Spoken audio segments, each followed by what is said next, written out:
자, 미국의 물가 발표가 있었는데요.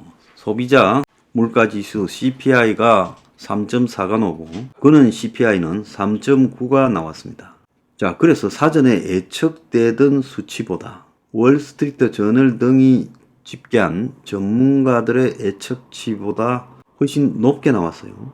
미국의 정부는 주거비가 올라서 그렇다고 해석을 했고 에너지 가격 상승도 기여했다고 해석을 했습니다. 지금 미국에서 인플레가 여전히 지금 되살아나는 듯한 분위기 때문에 3월 달에 첫 금리 인하가 0.25 있을 거라 예측됐는데 최소한 아무리 빨라도 6월 달일 거다라고 해서 3개월 연기되어서 6월 이후로 넘어갔습니다. 또 6월 달에 가면 또 6월 달이 오기 전에 또 연기될 가능성이 매우 크지요. 그래서 미국의 지금 석학들이 세계적인 석학의 범주에 있는 경제학자들이 정부가 재정 문제를 해결하지 않으면 인플레이션이 심화되고 국가 신용 등급이 강등될 수 있다고 주장을 했어요. 자, 미국 경제학회에서요 나온 이야기인데, 자, 프린스턴 대학의 크리스토퍼 심스 교수는 현재 미국의 상황이 재정 개혁이 수반되지 않은 채 일시적인 통화 긴축, 자, 일시적인 긴축적 통화 정책으로 인플레이션이 낮아진 듯이 보였던 1970년대와 비슷하다. 재정 적자로 정부의 이자 비용이 그 어느 때보다 늘고 있는데 우리는 재정 감축을 우선순위에 두지 않고 있다. 그래서 의회가 이 문제에 관심을 기울이지 않으면 인플레이션이 재발할 거란 거죠. 자, 이 문제의 핵심은 미국이 재정 지출을 확 줄이지 않으면 결과론적으로 통화가 과잉이 되고 있다는 겁니다. 통화 남발로 인한 지금 인플레이션이 지속되어 왔는데 조금 줄이니까 인플레이션이 좀 줄어들었어요. 그렇지만은 미국이 지속적으로 재정 지출을 줄이고 통화량을 감소시킬 그런 상황이 지금 아닌 쪽으로 전개되고 있기 때문에 인플레이션이 재발할 수밖에 없다라는 겁니다. 그래서 이렇게 가면 미국이 국가 부채 문제로 신용 등급이 강등될 거다. 미국이 기축통화국이라고 그렇게 믿고 그것만 믿고 있다가는 큰일 날 수 있다는 겁니다. 또 한편으로는 테일러 준칙이라고 세계중앙은행 통화정책 기준을 갖다가 세우는데 기여한 존 테일러 스탠포드 대학 교수는 미국의 연준이 2% 이상의 물가도 괜찮다 이런 소리 하지 말고 2% 목표를 반드시 지켜야 된다. 이걸 지키지 않다가는 나중에 빼도 박도 못하는 상황이 벌어질 수 있다고 경고했어요. 근데 미국의 지금 경제가 외통수에 걸릴 거라는 이야기가 많이 나오고 있습니다. 이 말은 무슨 말인가 하면 어느 쪽이든 좋지 않다는 거예요. 하나는 인플레가 재발해서 인플레를 못 막거나 인플레가 꺼지게 되면 그것은 급격한 경기 침체가 결국 스태그플레이션을 디플레이션이 삼켜버려서 인플레가 꺼지는 거야. 그러니까 인플레가 지속되면서 시달리거나 아니면 인플레가 사라졌다 그래서 좋아하는 게 아니라 연착륙이 아니라 디플레이션으로 빠져들어서 수습이 불가능하거나 지금 그런 상황이 벌어질 거라는 이야기가 나오고 있습니다. 그래서 미국이 좋은 쪽으로 갈 가능성은 거의 없다라는 이야기겠죠.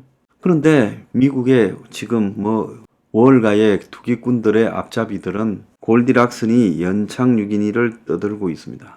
자, 그런데 오늘 보면 이 미국 경제가 연초부터 매우 침체 우려가 있다고 도이치뱅크 이어서 채권왕이라고 불리는 유명한 사람이 있죠. 제프리 건들락이라는 사람이 있는데 이 사람이 아주 미국 경제가 침체에 빠져들 거라고 비관적인 전망을 내놨고 여기에 에버코어 ISI라는 기관도 합류를 했습니다. 그래서 이 건들락은 더블라인 캐피탈 CEO인데 자기 회사 웹캐스트에서 투자자들한테 미 경기 침체와 이에 따른 주식시장 약세에 대비해서 안전띠를 채우라고 이야기하면서 올해 미국 경제가 심각한 침체에 빠져들 수 있다라고 이야기를 하고 뉴욕 주식시장의 실질적인 지표인 S&P 500 지수가 이런 우려 때문에 아주 약한 장세로 갈 것이다라고 이야기를 하고 있어요. 이 사람은 이번이 처음이 아니라 지난해 초부터 계속 미국 경제가 지금 경기 침체로 가고 있다는 거예요. 그래서 단기 국채인 2년 만기 국채 수익률이 계속해서 10년 만기 국채 수익률을 앞지르는 장단기 금리 역전이 진행 중이다. 그러니까 장단기 금리 역전이 진행 중이라는 것은 뭔 말이겠어요? 나중이 안 좋고 지금이 그나마 낫다라는 의미겠죠. 그래서 이게 경기 침체의 전조라는 겁니다. 그런데 S&P 500은 지난 사상 최고치인 2022년 1월 기록을 바짝 지금 다가선 더블탑 두 번째 높은 산을 현재 형성하고 있다는 거예요. 자, 에버코어 ISI 투자기관의 이코노미스트 에드 하이먼도 미 경제가 올해 초 마이너스 성장세에 접어들 거다. 그래서 금리가 하도 많이 올라서 이제 1년쯤 지나서 나타나는 지연 효과에 의한 경기 위축, 또 팍팍한 통화 공급, 전체적으로 통화 공급량이 줄어들고 있죠. 완만한 경기 둔화세 등이 더해져서 경기 침체가 오고 있을 거다. 그래서 연준이 경기 침체 없이 금리 인상으로 인플레이션을 잡아서 미국 경제가 연착륙에 성공하고 있다는 미국의 보편적인 관점이 지금 틀린 것이다라는 지적들이 나오고 있다는 거예요. 그래서 하이먼은 올 봄에 미국 경제가 침체로 접어들 거라는 침체를 알리는 경제 지표가 7개로 경제 성장이 될 거라는 지표 5개를 웃돈다는 거예요.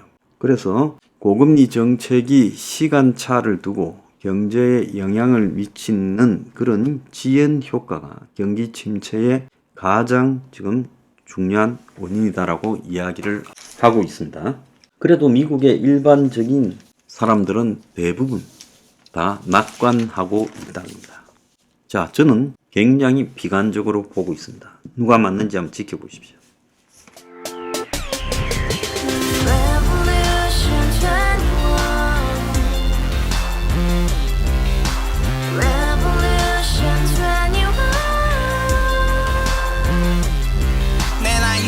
월세 30 코인빚만 300 서울에 온지 벌써 10년 아둥바둥 버텼지만 여전히 난 반지 하에 제왕 곰팡이 연문제약 내비랑 깡통망통 완전히 폭망 고시원 창문만큼 작아진 내 꿈 연애 결혼 내 집 모든 게 헛꿈 1년 전 떠난 여친 울며 말했지 같이 써봤자 평생 가본 게 꼭꼭꼭라지 가바후스 700 나도 소유주 가바후스 700 나의 소유주 택시기사 우라부지 마트캐셔 울어무니 우리 집안 다 털어봤자 후줄 그래 개선민 내 미래 거기서 팍 끝난 거지 팍 더 이상 노력 따윈 괴물이 스펙 찾아 쌈말리 비오는 날 알바 잘려 맨날 학원 날 개쳐 발려 밤비 내리는 양화대교 홀로 걷고 있을 때 현수막에 아로 새겨진 평당 700짜리 아파트 다같이 소리 질러 혁명 21 가바후스 700 나도 소유주 가바후스 700 나의 소유주 Together in the house, brand new day, and your dream had just begun. Revolution 21, only hope and happiness.